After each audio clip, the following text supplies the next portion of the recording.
É uma grande alegria a gente estar aqui na casa mais uma vez, né? Atendendo esse convite, para que a gente faça uma reflexão sobre o tema que foi proposto, né? Chama-se colheitas obrigatórias. E aí a gente vai fazer uma reflexão um pouco, né? Antes de a gente entrar no assunto, propriamente dito, sobre essas colheitas, né? A gente lembrar, como os Espíritos nos falam, que nós somos Espíritos vivendo uma experiência na matéria. Né? Somos Espíritos eternos. Uma vez que nós fomos criados, nós vamos evoluir, mas não temos um fim. Né? E os Espíritos nos dizem que o nosso objetivo principal dentro da nossa caminhada espiritual, desde o momento que nós fomos criados lá, segundo o livro dos Espíritos, simples e ignorantes, é que a gente vá tendo experiências e que a gente vá recolhendo dentro dessas experiências a coisa mais importante que a gente tem que desenvolver na nossa caminhada espiritual, que é o desenvolvimento do amor. Não existe nada na nossa caminhada espiritual que seja mais importante do que o desenvolvimento do amor. Aí nós vamos lembrar lá de Paulo, né? O apóstolo Paulo, na primeira carta a Coríntios, que virou até uma letra da Legião Humana, do Renato Russo, né? Ainda que eu falasse a língua dos homens, dos anjos, ainda que eu tivesse todos os dons das profecias, que eu falasse todas as línguas, se eu não tiver amor, nada disso me serviria. Então, quando a gente tem essa questão da nossa caminhada espiritual, hoje cada um de nós aqui está num ponto dessa longa caminhada, que tem milênios para trás e vão ter milênios e milênios pela frente, para que a gente possa chegar ao ponto de expressar esse amor. Porque hoje a gente fala, né, aqui no planeta, eu amo fulano, eu amo meu filho, eu amo minha mãe, eu amo minha mulher, meu namorado, o que seja. Mas a expressão de amor ainda, ela é muito tênue. Principalmente porque, movido pelos nossos interesses, nós amamos quando o outro me retribui de alguma forma. É muito difícil a gente encontrar aqui no nosso planeta alguém que ama incondicionalmente, ou seja, sem condições, sem impor ao outro, eu te amo se você me ama. A partir do momento que você deixa de me amar e que não é mais meu interesse, eu não amo mais. Nós ainda estamos nesse nível de sermos movidos pelos nossos interesses. É muito difícil, às vezes, a gente ver as pessoas sendo movidas pelo interesse coletivo. Nós ainda caminhamos muito centrados nos nossos interesses pessoais. E isso limita a nossa condição de desenvolver esse amor. E dentro dessa caminhada de milênios que nós tivemos e que vamos ter pela frente, os Espíritos nos dizem que nós somos regidos por leis, dentre as quais uma lei divina, ela é de suma importância e ela está assim muito presente 24 horas dentro do nosso caminhada. Os hindus conhecem essa lei como a lei do karma. Nós, dentro da doutrina espírita, entendemos essa lei com um outro nome, mas os nomes, vamos dizer assim, né? Os Espíritos falam que os nomes são só significações para que a gente possa compreender melhor as coisas. Então, ou seja, os nomes propriamente ditos não importam. O que importa é a gente entender a lei que nos rege. Porque, por exemplo, se eu aprendo a dirigir um carro, mas eu não conheço as leis de trânsito, conheço uma placa, não entendo nada de lei de trânsito, eu posso saber dirigir. Mas se eu sair na rua, a chance de eu entrar numa contramão, a chance de eu fazer uma coisa errada e isso custar um acidente ou até a minha morte, é muito grande. Porque eu não conheço as leis de trânsito. E da mesma forma, enquanto nós navegamos nesse universo, hoje nós estamos aqui no planeta Terra. Provavelmente estivemos em outros planetas, né, nessa caminhada espiritual. O próprio Cristo nos dizia, né? Existem muitas moradas na casa de meu Pai. A casa, a criação, o universo, as moradas são os diversos planetas, onde os espíritos podem fazer esse processo que a gente está fazendo aqui de evolução. Então é preciso que, navegando nesse universo gigantesco, a gente conheça as leis. Por quê?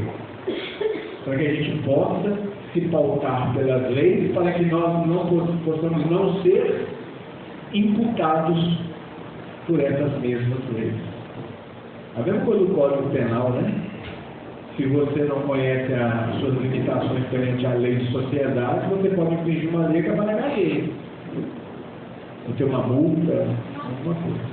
Lógico que as leis divinas são perfeitas, porque, por definição, se Deus é perfeito, eu costumo dizer assim, eu não gosto de dizer que Deus é perfeito, Deus é a perfeição. Eu costumo dizer que Deus não ama, Ele é o amor. A gente ama dentro das nossas capacidades. Deus é o amor. Então, Ele é a justiça por excelência. Por isso que as leis divinas, elas não erram. Eu não sei se vocês aqui, quem assistiu aqui o Nosso Lar, filme? Algumas pessoas que assistiram. O André Luiz chega em determinado momento para mandar uma mensagem, tentar ver dos computadores lá de Nosso Lar, vocês lembram dessa cena, para ver as preces que ele tinha recebido, né, desde que ele tinha desencarnado, e aí eles procuram lá, só tem a prece da mãe dele. E aí ele fala, não, tem um erro aqui. Aí a atendente fala assim, meu senhor, aqui não existem erros. Né? Então, gente, é uma das primeiras coisas que a gente tem que entender dentro da lei de causa e efeito, é que ela não erra. A gente tem que entender isso primeiramente. E aí a gente vai começar a adentrar no tema da noite, são colheitas obrigatórias. O que quer dizer colheita, né? A colheita pressupõe uma semeadura. Ou seja, para você colher um vegetal, você tem que plantar, né? Tem que semear. Às vezes você vai no supermercado e compra lá porque alguém semeou e tudo. Não, mas na questão espiritual, a semeadura é individual. É bom a gente falar isso, né? Porque não existe aquele negócio, eu estou pagando aqui pela coisa que meu pai fez. Gente, deleta isso. Não existe responsabilização de qualquer espírito pela ação de outro. A cada um, segundo as suas obras. A gente tem sempre, qualquer dúvida que a gente tiver, a gente pautar lá na fala do Cristo. Cada um segundo as suas obras. Porque senão seria assim, a cada um segundo as obras do seu pai, do seu avô, do seu ancestral. Todas as contribuições que essas pessoas que nos cercam trouxeram para nós são bem-vindas, mas a responsabilidade pelos lados é individual. Então, quando a gente fala em colheitas, a gente está falando de algo que nós semeamos em algum momento nessa linha do tempo, que não se trata só dessa encarnação. No livro dos Espíritos, os Espíritos nos falam que quando a gente está passando por algum tipo de dificuldade, a gente vai identificar se essa dificuldade foi gerada por nós, né? Porque a gente também pode virar, tudo que acontece comigo foi de vidas passadas. Não. Muitas vezes, né? Se a gente não tem, às vezes, uma educação financeira, a gente vai lá e endivida todo e pega cartão de crédito, compra, daqui a pouco foi de vida passada? Não, foi de agora. Então, muitas vezes, a semeadura é feita nessa vida e colhida aqui. Mas tem coisas que nos acontecem e que a gente não tem explicação, não tem uma relação de causa e efeito. Por isso que a lei do karma dos hindus, ela é trazida para nós aqui na doutrina espírita como causa e efeito. Nós causamos uma ação e essa ação tem uma consequência, né? Então vamos lá. Aí a gente vai entrar, né? Tem os ditados populares. Aqui se faz, aqui se faz. Aí às vezes a pessoa fala, nossa, mas fulano fez tanta maldade, desencarnou e não pagou. Esse ditado ele não serve, porque ele morreu e, né? Não pagou o que ele tinha feito.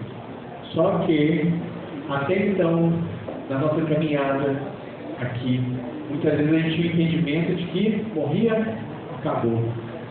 Ou você morria, ia para o inferno, para o céu, ou para o purgatório, né? Antigamente.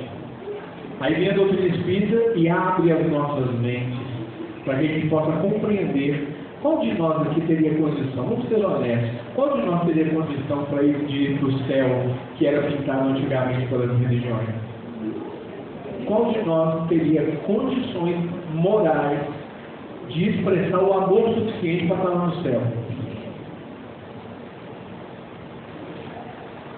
Aí, se a gente chega na conclusão de que a gente não tem condição de estar nesse céu, socorro, né? E é todo mundo para o inferno, ou para o purgatório, né? Que eles arrumaram um meio termo, mas todo mundo para o inferno. Imagina, já pensou? Se nós encarnássemos tudo aqui por essa lei, por esse entendimento. Mas todo mundo lá largado, né? Aí, cadê a misericórdia divina? Porque Jesus, vamos voltar em Jesus lá de novo? Nenhuma das ovelhas de meu pai se perderá. Jesus falava, nenhuma das ovelhas, nenhuma. Ele não falou assim, algumas vão se salvar, outras vão se lascar. Não. Nenhuma das ovelhas de meu pai se perderá.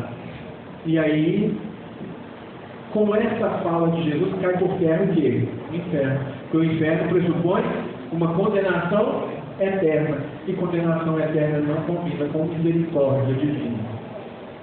Porque Deus, eu falei aqui agora mesmo, que Deus é justiça, mas Ele é também misericórdia.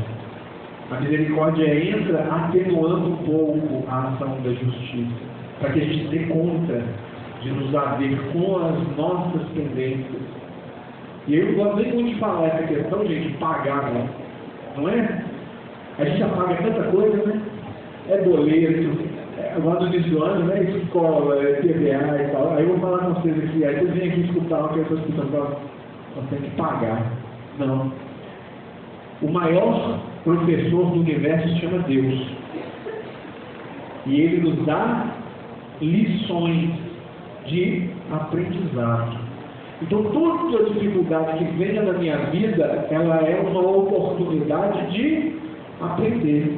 Se eu fiz mal para o coleguinha lá atrás, em outra existência, e eu fiz ele sofrer, muitas vezes tem uma situação aqui, e como nosso companheiro João falou, às vezes a gente pede para vir uma dificuldade nessa vida para que a gente possa fazer o quê? Não é uma punição divina. Vamos tirar essas questões de punição, porque Deus é amor. É uma oportunidade de falar assim, Ramalho, olha como é que dói fazer isso com as pessoas. Olha como é que se incomoda. Para que você aprenda o quão ruim é fazer isso com o outro. Então, enquanto vem as dificuldades, foram semeadas por nós mesmos, o que a gente faz?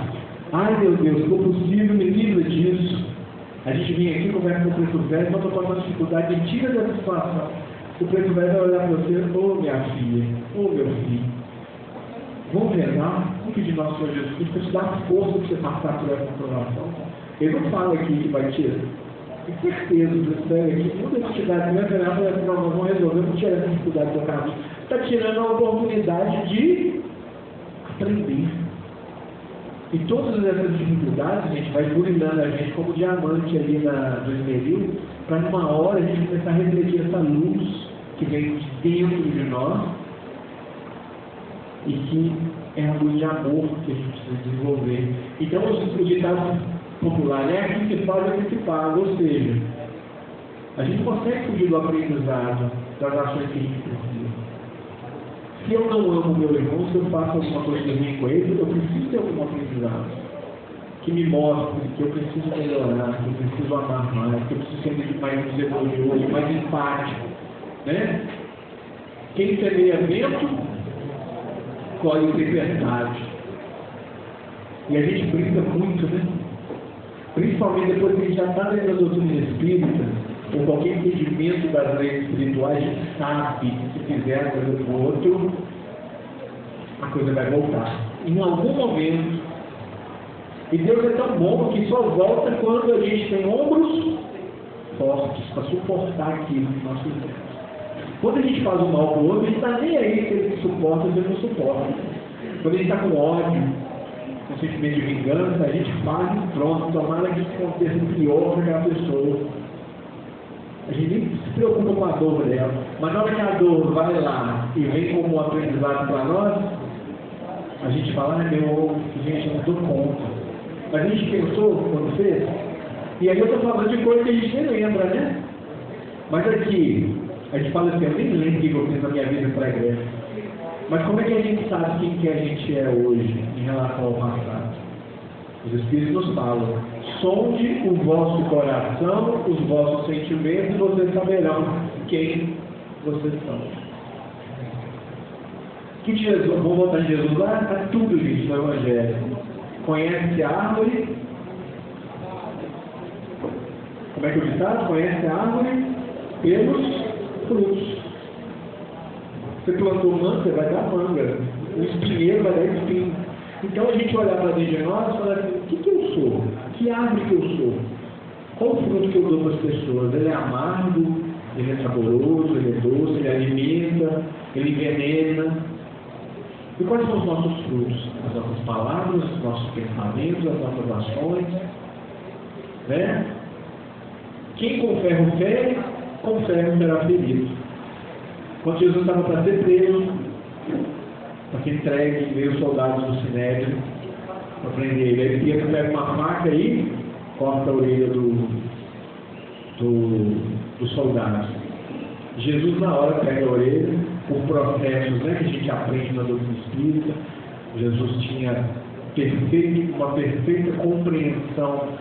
Há 6 bilhões e meio de anos, Jesus estava presidindo a formação do nosso planeta como Cristo já. Eu domino isso aqui. Então a matéria, tudo.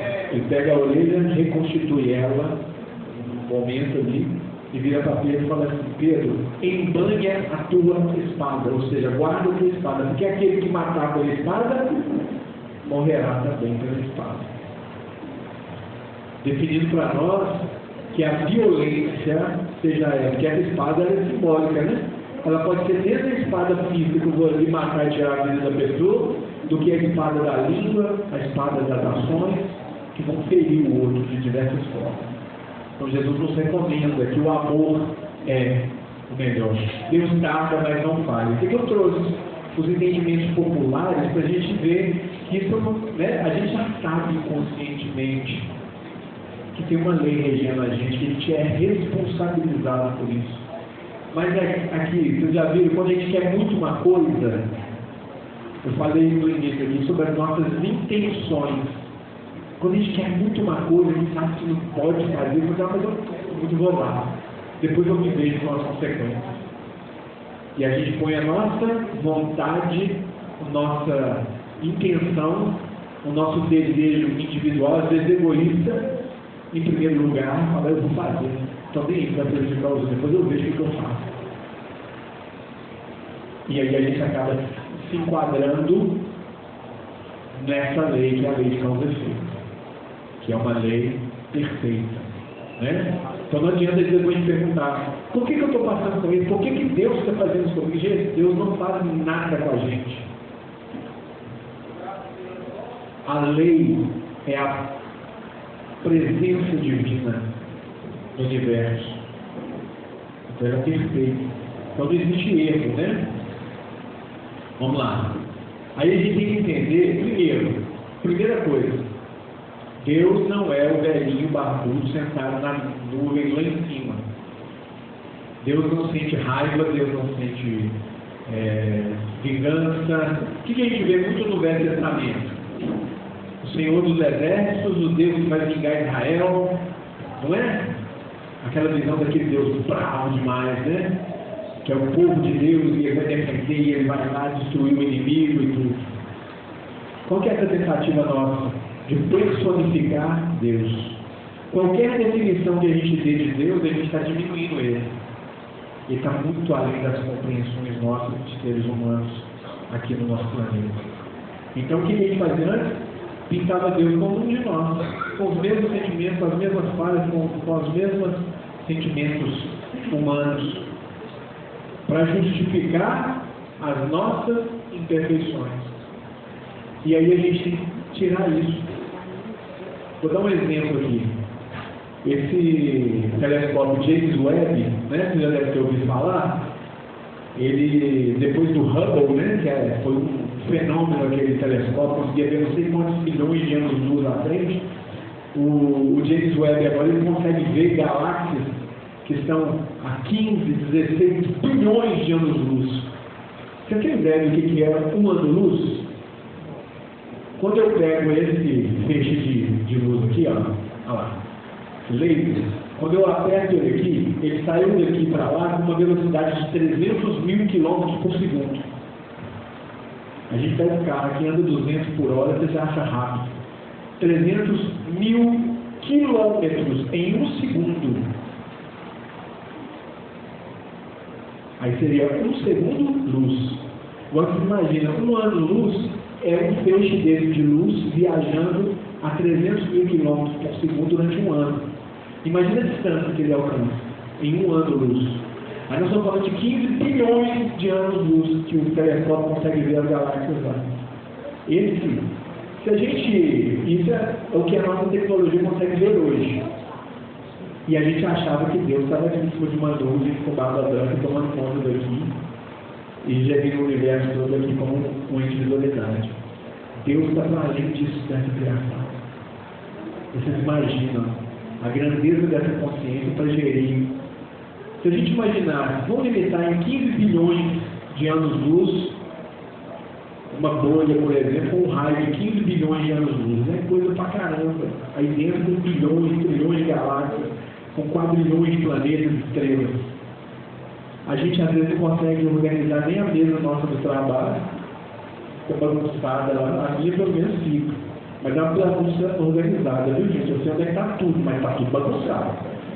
Agora você imagina essa consciência plena, que é Deus, vocês já viram falar aí que uma galáxia bate na outra, que fica um samba canção lá, né? O Sol. Oi? Não, eu falo que é tudo ordenado, né? Você não vê assim, por exemplo, nós estamos aqui hoje, ela é a pouco Marte sai do Sol alto, ela bate com a Terra. Isso nunca vai acontecer, porque a vida é tão perfeita. E essa consciência cuida desse universo que está além das nossas imaginações. Então, primeira coisa, a gente tem que mudar a nossa visão de Deus. Deus é algo, a gente tem que reconhecer isso, é algo que eu não sei. Não sei. Se a essência dos espíritos somos nós, os espíritos falam que a gente não tem capacidade, não tem sentido suficiente para entender qual é a nossa essência. A gente sabe do perispírito, como físico, são estruturas físicas que nos manifestam. Mas qual é a essência nossa? Os espíritos falam, por enquanto vocês não têm sentido suficiente para perceber isso. Quanto mais Deus. E Jesus, que era o Cristo, falava assim, eu e o Pai somos um.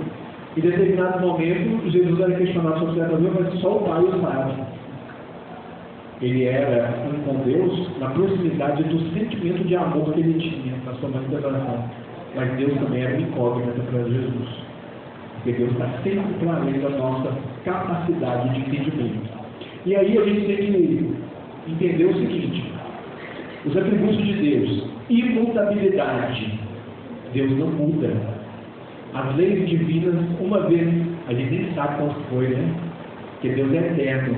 A gente tem uma dificuldade muito grande de lidar com isso, né? Tudo que não tem início, meio e fim. Então, quando se fala em eternidade de Deus, que nunca foi criado e nunca vai ser destruído, a gente dá um nó na nossa cabeça, né? Alguma coisa que nunca teve início e que nunca vai ter fim. Nós tivemos início, fomos criados por Deus, mas Deus não, sempre teve.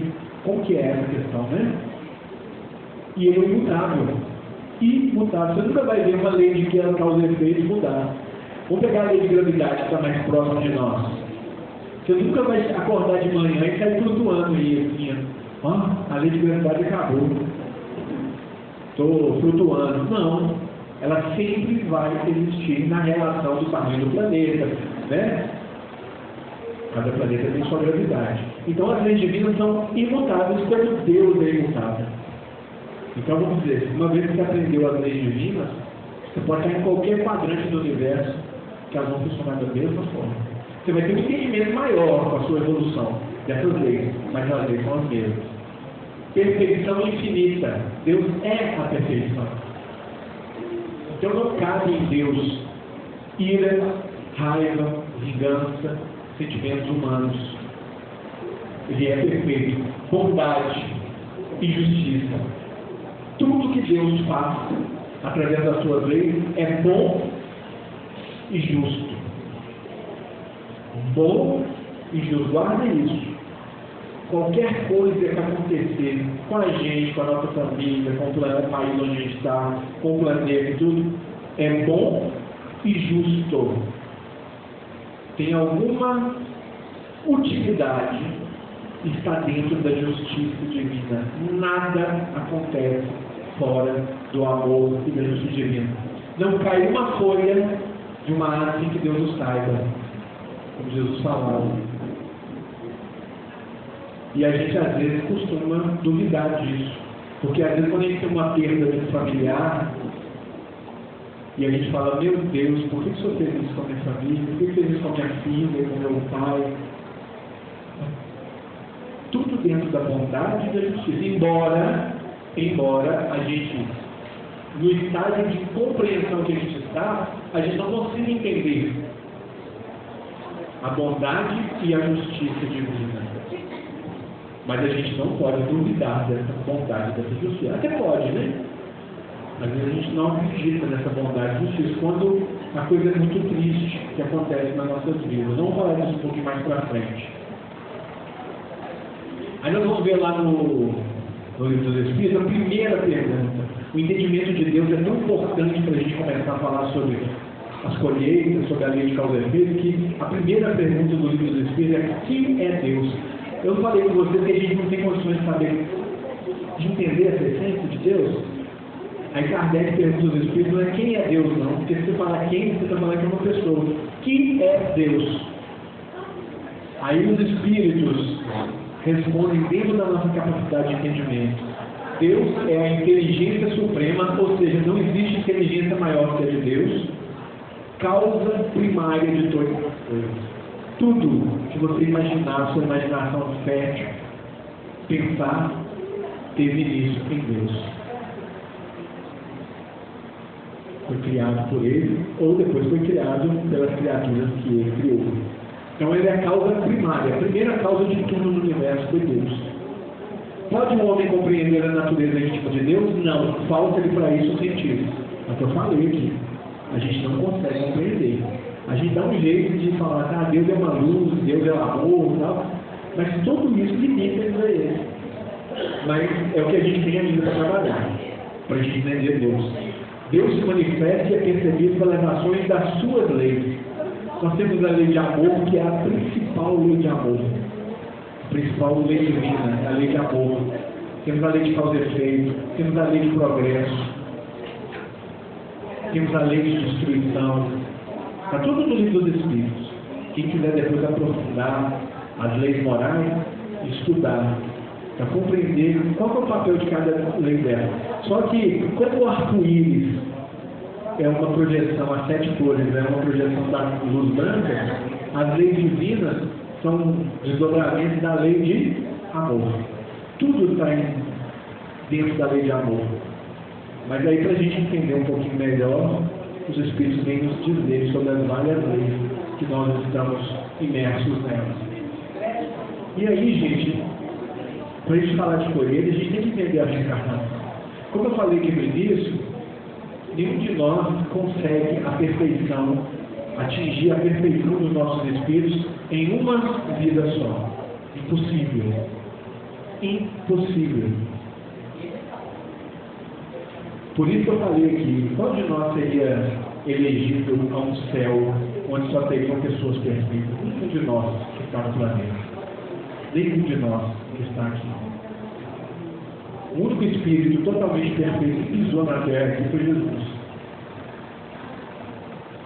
Né? Então, a reencarnação é também uma lei divina, oriunda da lei de amor, que nos permite, pela misericórdia de Deus, que em cada evento de reencarnação a gente possa recolher um pouco mais de aprendizado.